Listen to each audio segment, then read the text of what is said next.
It requires paying close attention to the changing configuration of the capitalist classes themselves, through careful analysis of the concrete material ways capital is organized and exercises its hegemony so as to extract and accumulate wealth in the 21st century. So however useful his data set and all the attention Piketty draws to persistent and growing inequality, he tells us next to nothing about these issues. If he provides a certain break with neoclassical economics, Piketty nevertheless returns to a sociology of classes as statistical artifacts of income and asset brackets, rather than of classes as a specific ensemble of social relations, experienced and organized in particular ways to explain the historical form, trends, and contradictions of wealth and income inequality. In this paradoxical world, it is income and assets which explain classes, rather than historical class relations that explain the accumulation and forms of wealth. This is far removed from an understanding of class as a social process, made and remade in class struggle, through which working class people collectively organize, to sometimes overcome, and unfortunately all too often to reinforce, divisions amongst themselves in the context of the socioeconomic and political inequalities of capitalist social relations. In light of this, a key question, maybe the key question to be posed by class analysis, concerns how the changing structure of capitalist classes is changing the shape of political rule. Obviously, this must concern us greatly in the age of Trump. The changing structure and composition of the working classes requires also probing what are their divergence and collective political orientations, which should concern us even more in the age of Trump. This includes the restructuring not only of the sphere of production, but the sphere of social reproduction, with its important implications for migration as well as gender relations. Our analytical task needs to take as its departure point class relations in this much wider sense, including all the ways working classes are being made and remade in the context of neoliberalism, austerity, and authoritarian governments, that takes into account the full balance of class forces in terms of the old and emerging forms of not only workplace but political organization, and the strategies being debated and adopted in different zones of the world, recognizing that race, gender, ethnicity, and migration are all constitutive of class and necessarily key defining features of the terrain of class struggle. For a country like Argentina, for a country like Canada, this is so obvious as hardly needs stating in terms of its history of class formation through migration, through international migration, and of course through the genocide of the indigenous peoples very often as a result of that. So we need to be examining this always in the context of specific forms in each specific country, however much our conception of class is this broad one. This very specificity should remind us that classes are distinctively characterized historically by their formation, whether we like it or not, whether we are internationalists or not. They are distinctly characterized by their historical formation within nation states over the last 2 centuries. This is as true of the advanced capitalist countries as it is of the zones of the global south, quote unquote.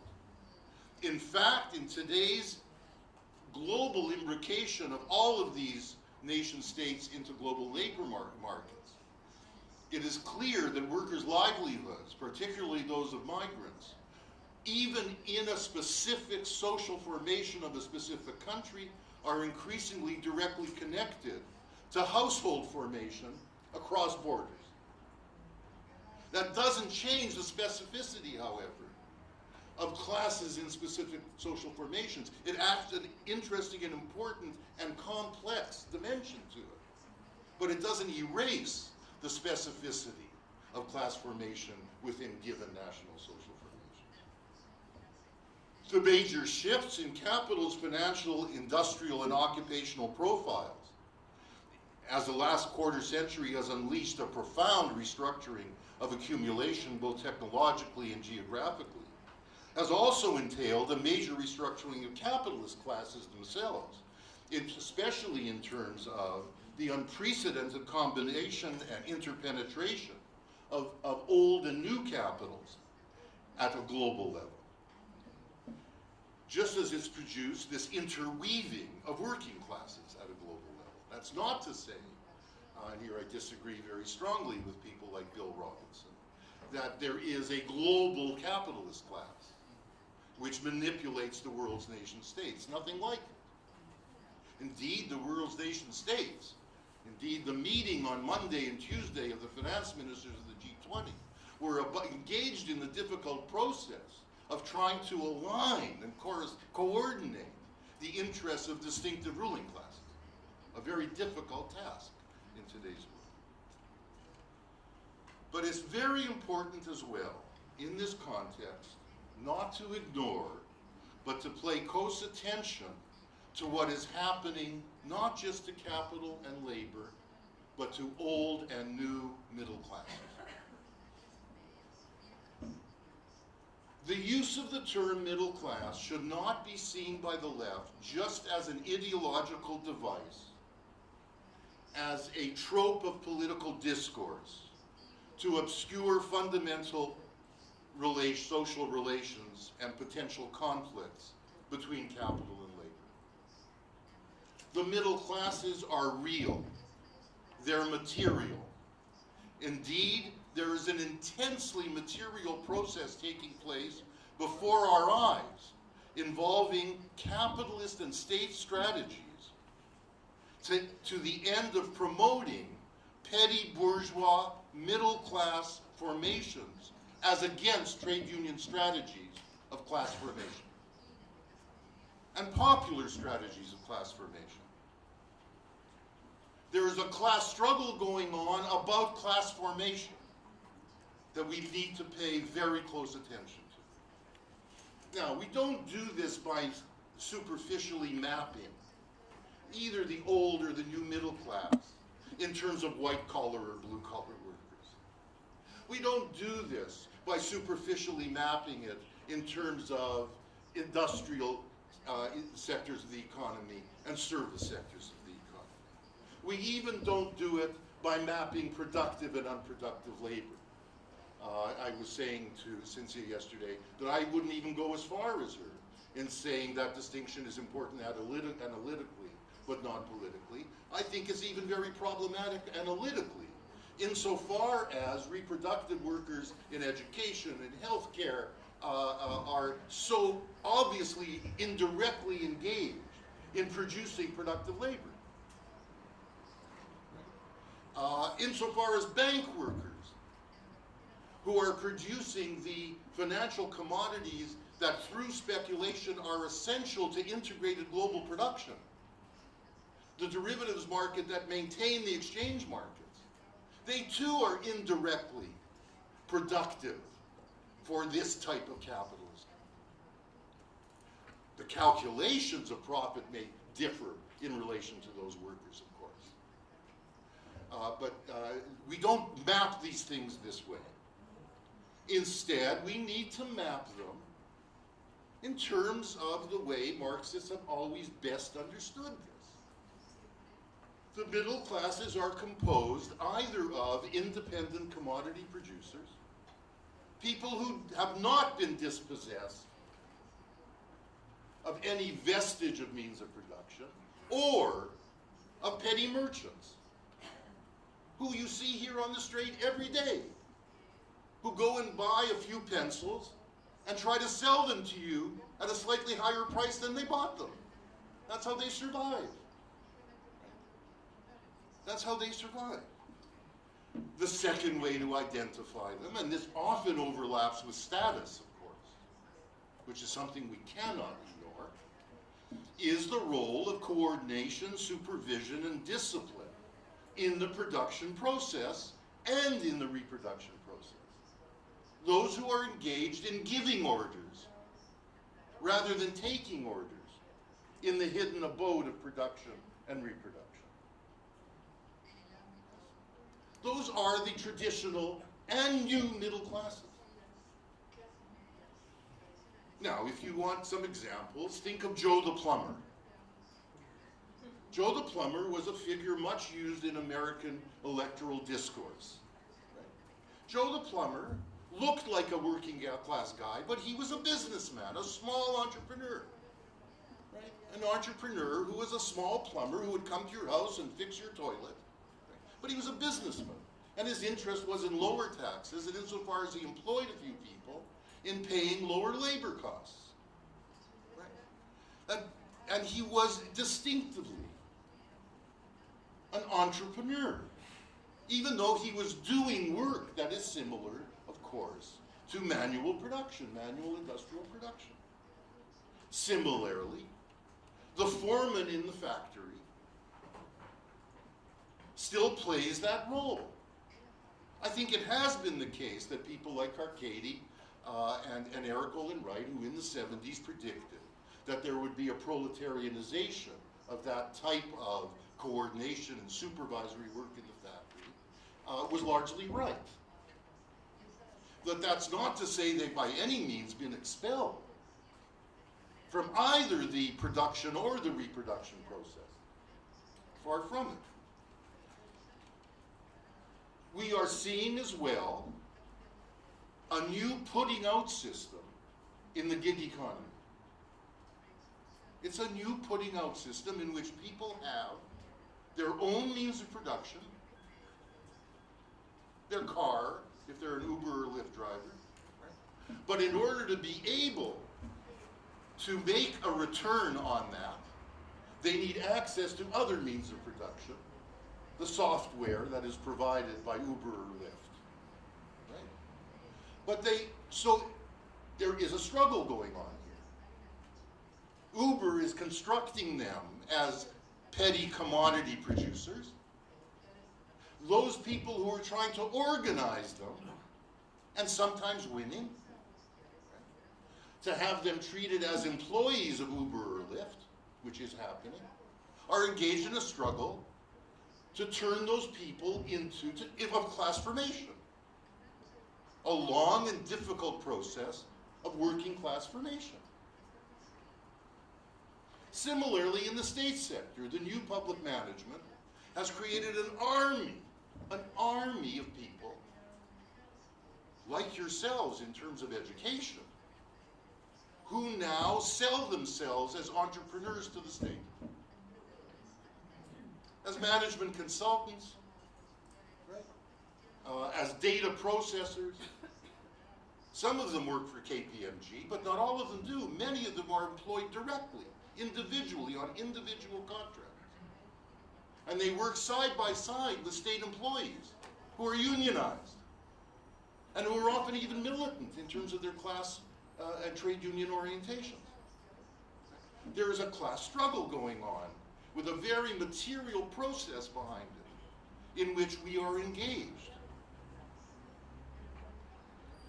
This is most clearly seen, I think, and probably with most political importance, in terms of whether we see the people trading the pencils outside of the train stations as petty traders or as part of the reserve army of labor.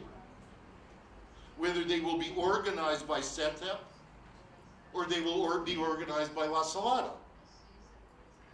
That's a class struggle about class formation going on. Most importantly, I think, and this has been brought up a number of times, Cynthia in particular stressed it, the organization of traditional middle-class professionals in the state sector, but not entirely in the state sector, like teachers and nurses, is a struggle over what their class will be. Teachers have, I'm talking now about elementary, secondary school teachers, not us, yes? Have traditionally been the backbone of the middle class. The backbone of nationalism. Often the backbone of right-wing nationalist xenophobia. Things are changing immensely in that respect. It's one of the most positive developments politically of our time, I think. They largely got unionized, turned their professional associations into trade unions for opportunistic reasons. They were likely to get greater returns as their relative salaries became less than that of plumbers. They were likely to get better returns by entering into the legalized collective bargaining system and bargaining with the state that way. But what has happened over time, and you see it in the teachers' strikes, is a process of class formation that often makes them the leading elements in trade union struggle today. Cynthia pointed to West Virginia, but before that, and much more importantly, was the Chicago's teachers' strike, which, unlike the strike here, which I think didn't have a great deal of popularity, in Chicago had enormous popularity because they had spent years building links in the community with parents, so that when they went out, the parents were prepared for what the disaster this would mean in terms of how they would get to work, who would take care of their children, but also a tremendous amount of support for teachers in their issues around the labor process inside the classroom. And it's often the case now that industrial unions, those who at least who are engaged in creative class strategies, are looking to teacher strategies as a way forward for trade unionism. Similarly with nurses.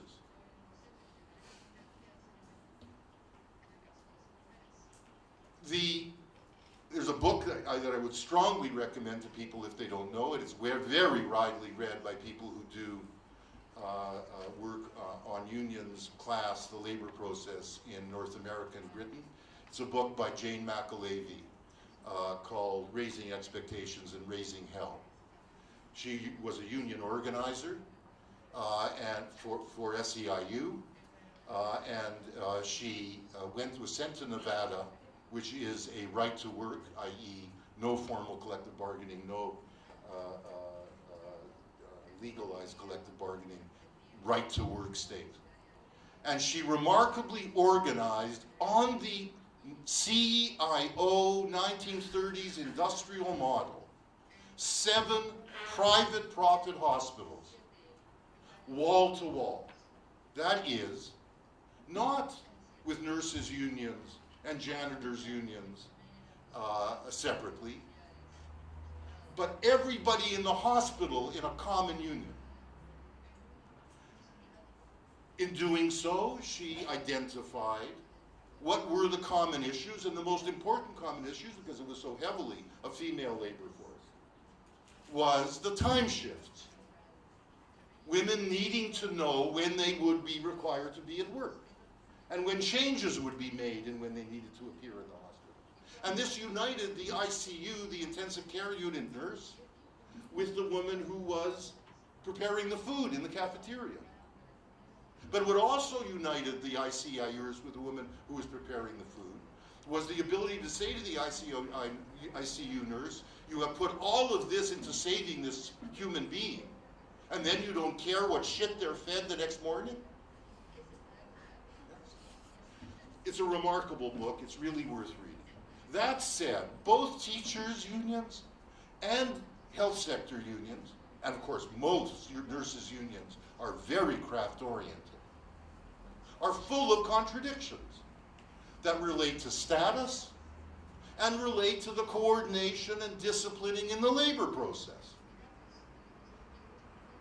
which we often don't want to recognize. I'll just give you one example that is of, I think, importance before I turn to the political implications of this. some 23, 4 years ago, 5 years ago, 23 years ago, I think, I was invited to Alberta in Canada, a very right-wing province, an oil production province, where there had just taken place a very successful illegal nurses' strike. So militant were they, and so much popular support did they have, that even when the government gave in to all of their demands, they stayed out until the government paid them for when they had went off work in the strike. I was done the honor of asked by them to give a keynote address at the following convention of the nurses of Alberta. And I suggested there that for the next contract, they should make as a priority issue the payment of 1 hour a week on paid time where everybody on the ward of a hospital would be brought together, all the cleaners, the nurses, the orderlies, etc., to discuss the labor process. And the second round of collective bargaining, the second priority, that one, should be to do the same thing for another hour, including the patients. And I got a standing ovation. And then we went for coffee. And people come in to me, they wanted to talk about it, how would you do this, what would it mean? The very first item on the agenda after the keynote address was a resolution from the executive that an application by the orderlies, you know, who are the men who carry the patients around, yes, who are much more unskilled, obviously, wanted to join the nurses union. And they had supported the strike. And there were two microphones, one yes and one no. There wasn't a single woman at the yes. Every one of them went to the no. And they went to the no for craft reasons, for old craft reasons. And we can't ignore this either. This is a struggle around class formation. Okay, what are the political implications of all this? The delegitimation of neoliberalism has restored some credibility to the radical socialist case for transcending capitalism as necessary to realize the collective, democratic, egalitarian, and ecological aspirations of humanity. It has spawned a growing sense that capitalism could no longer continue to be bracketed when protesting the other multiple oppressions and ecological threats of our time. And as austerity took top billing over free trade, the spirit of anti-neoliberal protest also shifted. Whereas capitalist globalization had defined the primary focus of oppositional forces in the first decade of the new millennium, the second decade opened with Occupy and the Indignados, both of them dramatically highlighting globalism's class inequalities. Yet with this, the insurrectionary flavor of protest, without revolutionary effect any longer, revealed its limits. The limits of forever protesting outside the state. You can protest forever, and you won't change the world. A marked turn on the left has taken place from protest to politics. It's defining the new conjuncture as opposition to globalization has shifted from the streets to the state as theaters of neoliberal practice. In fact, this was already presaged with all its contradictions and limitations in Latin America.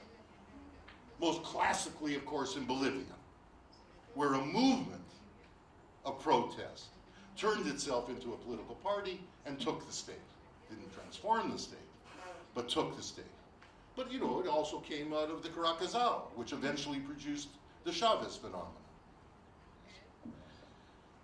We see it much more broadly now in the advanced capitalist world, with the election of Syriza in Greece, the sudden emergence of Podemos, Corbyn's election as leader of the British Labour Party, which has attracted hundreds of thousands of new members with the promise to sustain activism rather than to contain it. And even in the heartland of the global capitalist empire, the short bridge that spanned Occupy and Sanders' leftist promise for a political revolution to create a government which represents not just the 1%, was obviously reflected in the polls that showed that half of all millennials did not support capitalism and held a positive view of socialism, whatever they thought that meant. Yes, this transition from protest to politics, which has been remarkably class-oriented in terms of addressing inequality in income and wealth distribution, as well as in economic and political power relations, has been, as Andrew Murray, the Chief of Staff of Unite, Britain's largest union, put it, more class-focused rather than class-rooted. It's been more class-focused rather than class-rooted. As he went on, while it places issues of social inequality and global economic power front and center, it neither emerges from the organic institutions of the class in itself, nor advances the socialist perspective of the class for itself. The strategic questions raised by this pertain not only to how a class-rooted politics, in this old sense of the connection between working class formation and political organization. And one shouldn't see those as working class formation first and political organization second. Working class formation depends on political organization. This is what Marx meant when he said in the Communist Manifesto, the first task of all communists is to engage in the organization of the proletariat into a class. So it doesn't come that way.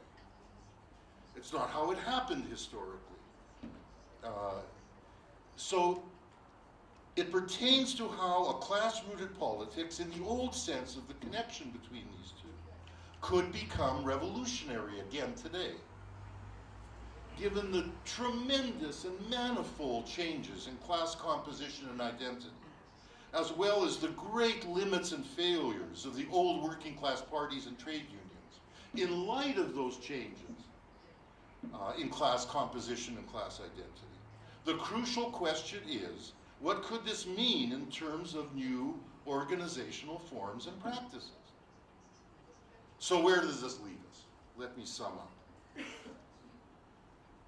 By the beginning of the 21st century, aided by the realization of a fully global capitalism and the network integration structures of production, finance, and consumption that constitute this global capitalism, there were, as I said, there are more workers on the face of the earth than ever before. Second, new technologies certainly restrict growth and employment in certain sectors. Job growth, I mean, and employment in certain sectors. But they also introduce entirely new sectors, both in manufacturing and especially in high-tech services, distribution, scientific research, etc. Though this has weakened the leverage of class struggle in important ways, it also introduces new points of strategic potential. Strikes at component plants, interruptions of supplier chains at warehouses and ports can force shutdowns through a globally integrated production network. And whistleblowing, as we've seen, can expose vast stores of information that are hidden by corporations and states. Another book that I've learned a lot from in the last year, which I'd urge people to read, is Kim Moody's On New Terrain: How Capital is Reshaping the Battleground of the Class War, which pays particular attention to these developments in the context, he argues, of the increasing concentration of capital again within specific sectors. The era of conglomerates is over, he argues. And this reinforces the ability to engage in class struggle in this context.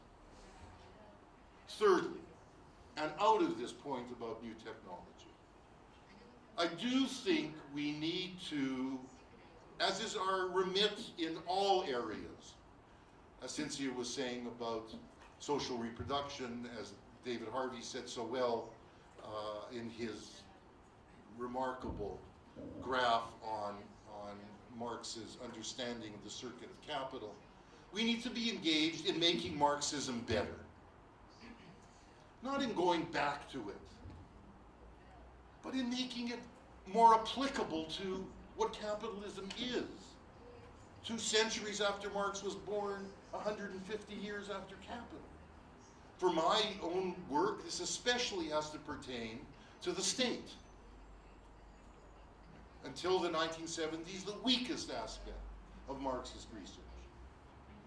But this also applies to technology, and I thought about that especially in reading David's outstanding chapter on technology in his new book on the madness of economic reason. And near the beginning of the book, he quotes a very famous passage from Capital on how the capitalist deployment of technology degrades the worker to the level of an appendage of a machine, alienates him from his intellectual potentials as the same proportion as science is incorporated in production, deforms the conditions under which the laborer works, be his payment high or low. You remember this passage. But then in the chapter on technology, he quotes he goes at great length, that very insightful passage in the Grundrisse, which I remember reading in the 70s and seemed so struck by, which strikes a very, very different note about technology, and says that as large industry develops, the creation of real wealth comes to depend less on labor time and on the amount of labor employed than on the power of the agencies set in motion during labor time, whose powerful effectiveness is itself in turn all out of proportion to the direct labor time spent on their production.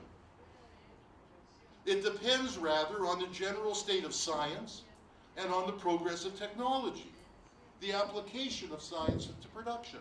And Marx goes on to say the capitalist doesn't know what to do in this context.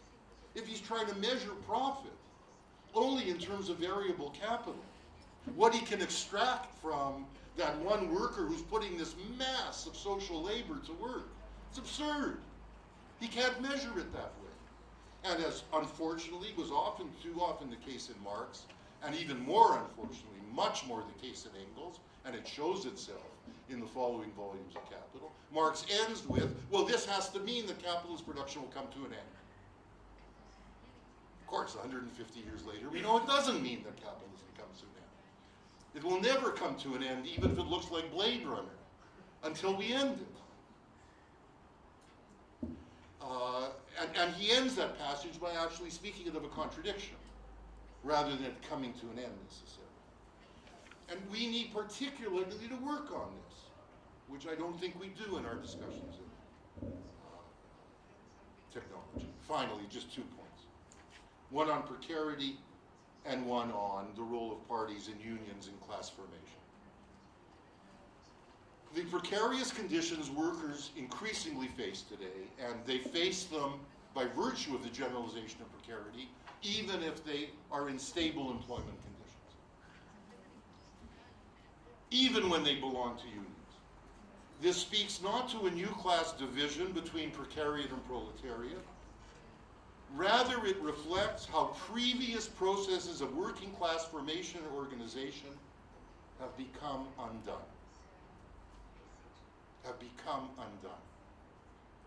Precarious is not something new in capitalism.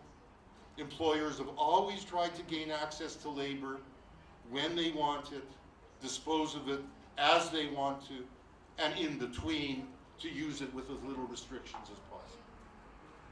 There is in this context limited value in drawing new sociological nets of who or who is not working class. There is in this context rather than engaging in categorizing workers into different strata, nurses or baristas, teachers or software developers, farmhands or truckers, salespeople or bank tellers. Instead of this, what needs to preoccupy our imaginations and inform our strategic calculations is how to visualize and how to develop potential new forms of working class organization and formation for the 21st century. When Marx said that the first task of every communist is to turn the proletariat into a class, he was presaging what did indeed happen between 1870 and 1920 in terms of the incredible role that trade unions and parties, working class parties, the first permanent organizations of subordinate classes in world history, the task they engaged in, the difficult process they engaged in of class formation. Of course, they were building on what capitalism was doing. Of course, they were building on spontaneous forms of struggle that workers were, of course, engaging in. Of course, they were building on the memories that workers had of the communities they lived in pre-capitalist times and the cultural resources that gave them, etc. But they were engaged in building on that to the end of class formation. There's a multitude of working class struggles taking place today in the face of an increasingly exploitative and chaotic and irrational capitalism. Yet there is no denying that the prospects for working class revolutionary agency seem dim.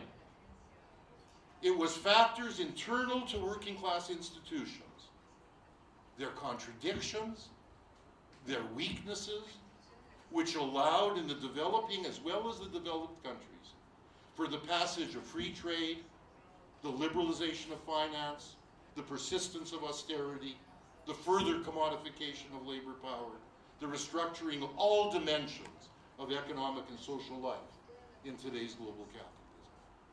The inability of the working class to renew itself, to discover new organizational forms in the light of the dynamism of capital and the capacities of the state to contain worker resistance, has allowed the far right today to articulate and contextualize a set of common sentiments linked to the crisis. Frustrations with insecurity, with inequality, anger with parties that once claimed to represent workers' interests, etc. Escaping this crisis of the working class is not primarily a matter of better policies or better tactics. It is primarily an organizational challenge to develop new forms of working class organization, whether political or trade union, to facilitate new processes of class formation, rooted in multiple dimensions of workers' lives that encompass so many identities and so many communities. This is the organizational challenge we will have to include in developing socialist parties. Not all of this process will be socialist, of course, it never was. But in developing parties that are oriented to transcending capitalism out of working class formation in the 21st century, the developing socialist parties will have to include this as an element in it. And its ambitious aim for renewed class formation will therefore need to be matched with new and imaginative and creative strategies for state transformation. And it's been that, if you like, that has been the Achilles heel of working class organization. That even when it's gotten into the state, it hasn't known what to do with it. It hasn't known how to transform the labor process in the state so that the state becomes an agency of social transformation rather than social reproduction.